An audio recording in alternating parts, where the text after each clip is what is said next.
What's up? My name's Arrad, and I am a director here at Riveting. You might have recognized some of my work for Tyga, Polo G, The Kid Leroy, and many more. And this is the Riveting Academy. So, I think a lot of people want to know, how do I get into the business? Where do I start? And I know when I was a young kid in high school, that's all I was thinking about. I come from a background where my family isn't really in the space. I never had any friends in the video space. I really knew nobody in the industry. So going in, you have to recognize there are certain barriers to entry, but it's significantly different than the landscape before. Back in the day when you were trying to break in the industry, you'd have to get an expensive camera, you'd have to hire a bunch of crew, you'd have to deal with really complicated software. Everything was very out of reach and realistically unattainable for most. But now, we're blessed with so many tools. We're blessed with amazing small cameras. We're blessed with amazing phones. We have cheap software that's super easy to use. So the landscape has kind of shifted. So when I was starting out, a lot of my barriers really came down to relationships. I had a small Canon Rebel T3i. I had a couple friends who were into making videos, but we didn't know anybody.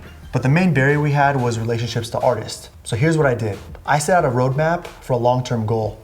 My long-term vision was, I'm gonna work with this artist and I'm gonna do these videos on this caliber. I didn't know how I was gonna get there, but I knew that was gonna be the ultimate goal 10 years from now. And this was back in 2012, and now we're fast forwarding to many years later. So here's what I did. I had my long-term goal, I knew which artists I wanted to work with, but I knew in order to get to that level, I had to build a portfolio of different clients and different artists so that these people could identify what type of director I was. So the main thing I looked at was, who are these artists associated with? What labels are they on? Are they independent? Do they associate with certain independent artists? How can I connect with these smaller artists in order to eventually work with the top dogs? And I'm talking like superstars. That's all I wanted to work with. I wanted to be the Steven Spielberg of videos, but I knew nobody. So here's my approach. Back in my day, we were using Facebook and email. Now you have so many more tools. You have Instagram, you have TikTok, you have all these social media platforms. You can reach out to artists direct, and if they are hard to get a hold of, you can easily find people within their camp that'll help you get in touch with them. So let's say there's an artist you really want to work with, you love his music, but he's very hard to get a hold of. But he signed a couple smaller independent artists on his label. Maybe these artists only have a few thousand followers. Maybe they're not as poppin', but their music's amazing. I would take this opportunity to leverage building relationships with these artists, getting familiar with the label, having the management, having the team get to know you, and eventually leveraging these relationships into working with that artist. This was my main strategy, literally for years. So you reach out to these smaller artists, you find every way you can to get in touch with them.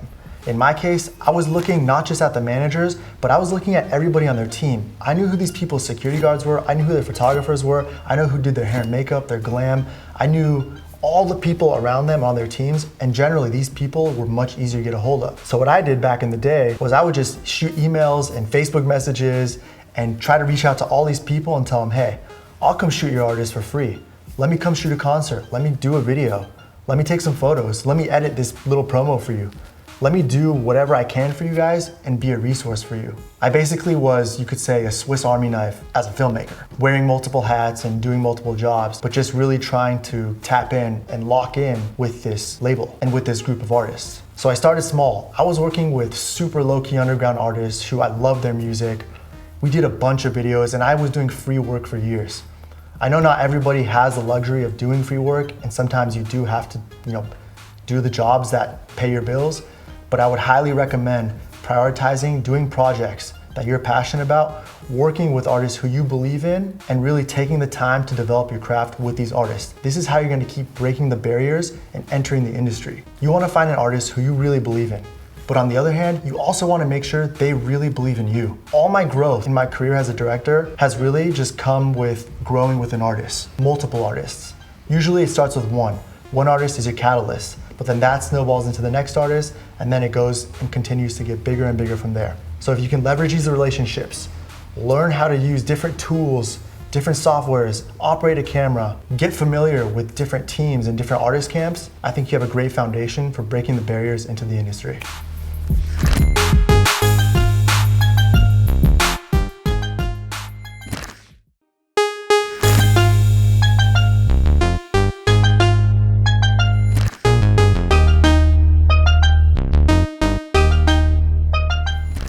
online presence is essentially your digital portfolio. At least that's what I use my social media for. My entire Instagram profile, for example, showcases the best moments from my best work. It's not necessarily about how many eyeballs you have on your work, but rather who's watching. I never really focus on quantity, but I like to make sure I have quality eyeballs and quality eyeballs watching quality work. I must say that having a large following obviously can help you get a lot of important people on your page, and having a large following is attractive to many people because it almost adds a layer of legitimacy. But I've seen some of the most incredible directors, incredible filmmakers who only have maybe 1,000 or 2,000 followers. It's not really about focusing on building your audience, but rather building on the content that you've been putting out to feed the current audience so that they can share it with their friends, they can share it with other people, and eventually the right person will see the right work at the right time. So let's talk real quick about how to structure your Instagram page.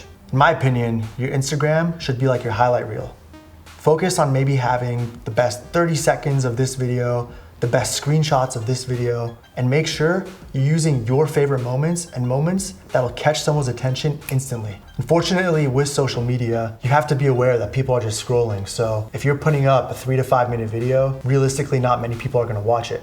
But if you find that right snippet from that one video that just grabs someone's attention, that'll go a very long way. At the end of the day, what most people don't think about is engagement and reach. And the best way to get engagement and reach is to just have some sort of component of virality and things that people want to share with their friends. Sharing is the ultimate way in getting the right eyeballs on your page. You want someone to share this video with their friends, with their family, with their classmates, because that's how things get seen and eventually will fall into the eyes of the right person. Aside from social media, aside from Instagram, having an online portfolio as a website is super important too. In my opinion, your site is just as much of a visual identity as your social media page is. And on your site, you want to make sure to curate it so that anybody who comes on it is wowed instantly. In fact, a lot of the collaborators that I found with were mainly because I just really loved their website. A lot of the DPs I work with, a lot of the editors, I'm not necessarily looking at who they're working with, but rather how they organize their work, how they display their work, and what grabs my attention. And that's how a lot of artists find me. I would say 90% of my work now comes from social media, straight in the DMs. And I don't have a large following, but I do have clips that are very compelling and engaging.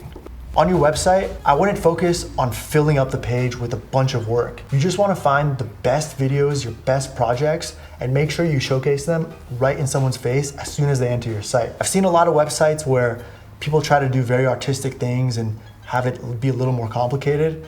And although that is cool and it does show a layer of personality, it sometimes can kind of be a turnoff because having a site that's hard to navigate doesn't really provide a user-friendly experience. So I would try to find a happy medium between art and functionality. Your website can be built on many platforms. Back in the day, you were kind of limited. You had to register with a site like WordPress and then get a host on Bluehost and connect the two platforms and kind of understand HTML and coding and stuff.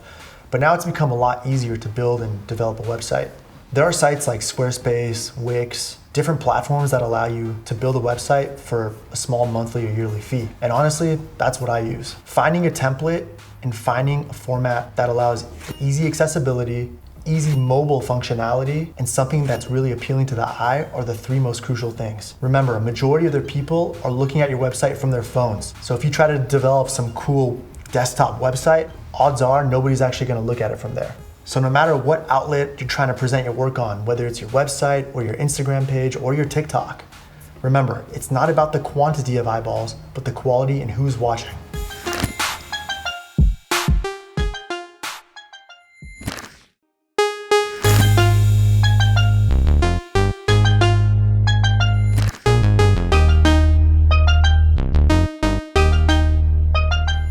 One of the main things I was concerned about coming up as a director was, what's my niche? What am I good at?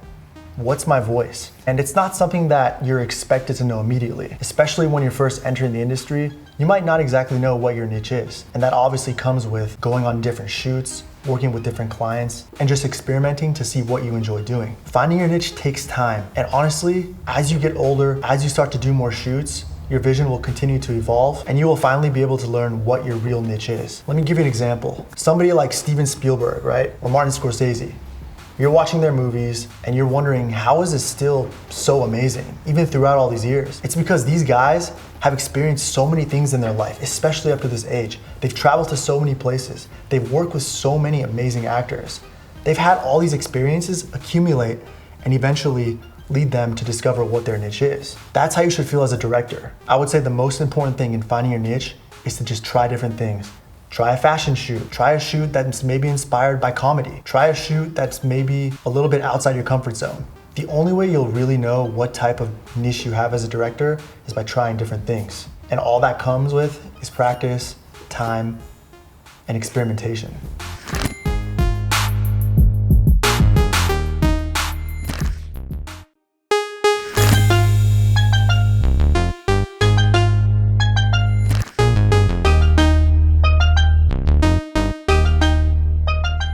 This is an extremely relationship-based industry. So as a director, you have to be willing to put yourself out there, build these relationships, and eventually be able to grow and develop your craft. A lot of people think that being a director means you have to be the loudest person in the room. They think all we're saying is action and cut and do this and do that and telling people what to do. But it's not really about having a loud, commanding voice. It's okay to be introverted, and it's okay to keep to yourself. But the most important thing and the most important skill you need to have as a director is being comfortable and being confident. And those things do not develop overnight. For me, those things have taken years and years and years and repetition to get even close to where I am today. And I still have a lot of work to do. But the main thing I would really recommend for all creatives when they're starting out is to quantify your shoots. It's always cool to think about having one really crazy shoot here this day and another crazy shoot this day. But honestly, being a director and practicing the muscle of directing is just like working out. You need to do it consistently. You need to put all your energy towards it, and you need to make sure you're constantly working that muscle. So that's obviously one aspect of it, right? One aspect involves constantly going on shoots, constantly having new experiences. But there's another aspect. How can I challenge myself to constantly be better? You don't want to be complacent. I think a lot of directors in this industry end up finding themselves in a constant loop of doing the same thing and not really being fulfilled with their work. And part of that is because they fail to realize where they need to grow. A lot of my growth, I would say 99% of my growth, has come from constructive criticism. And I don't care who you are, I want you to critique me. Whether you're my relative, whether you're my coworker, whether you're my client, I will never get offended if you tell me you don't like something for this reason. I just want to know the reason, and I want to understand your perspective. It's hard to appease everybody, and a lot of filmmakers obviously don't want to appease everybody, and that's okay. You shouldn't have to appease everybody, but it's important to just take notes and feedback from different people so you can just understand for the future how to be a better director and how to give the client what they want. We're in an industry where you kind of have to be a little selfish, but you also have to be a little unselfish, because this is a service-based industry, so we're being hired by a client to deliver a product. At the end of the day, if it's not your film, it's their money. They're the ones funding it, and they're the ones who expect something out of you. So when you're breaking into the industry, you have to learn how to provide the client what they want, and part of that really just comes with being critiqued. I didn't know how to shoot a female artist properly until I shot a few female artists, and they explained exactly the angles they hated and they loved. And by doing those angles and focusing on certain types of beauty lighting and certain styles of cinematography, I was able to really understand how to shoot a female artist properly. And the final thing that's super important, along with developing confidence, along with practicing, along with accepting criticism, is to keep your word. The one thing in my career that I always did was I made sure that if I was told a deadline or if I committed to a deadline, it didn't matter if it was for treatment being due in a couple days or a video that was due next week, I always kept my word. The main reason we want to always keep our word for something is because it helps you become more confident. Let me give you an example. If I wake up today and I tell myself, I'm gonna go work out at noon today, and then tomorrow I'm also gonna work out at noon, and then the next day I'm also gonna work out at noon, and I do those things, I'm instilling the confidence in my mind to know that I'm for sure gonna work out just so I know I can be the healthiest, most efficient version of myself. The same thing comes with film. You wanna be able to commit to something and hold your word because it'll help you become more confident. So to summarize, breaking out of your comfort zone will lead to a lot of growth as a director. Remember, it comes with building confidence, repetition, being on shoots a lot, over and over and over and over again. It involves being able to get critiqued, not being offended when somebody tells you why they might not like this shot or this video. That's okay. And finally, keeping your word.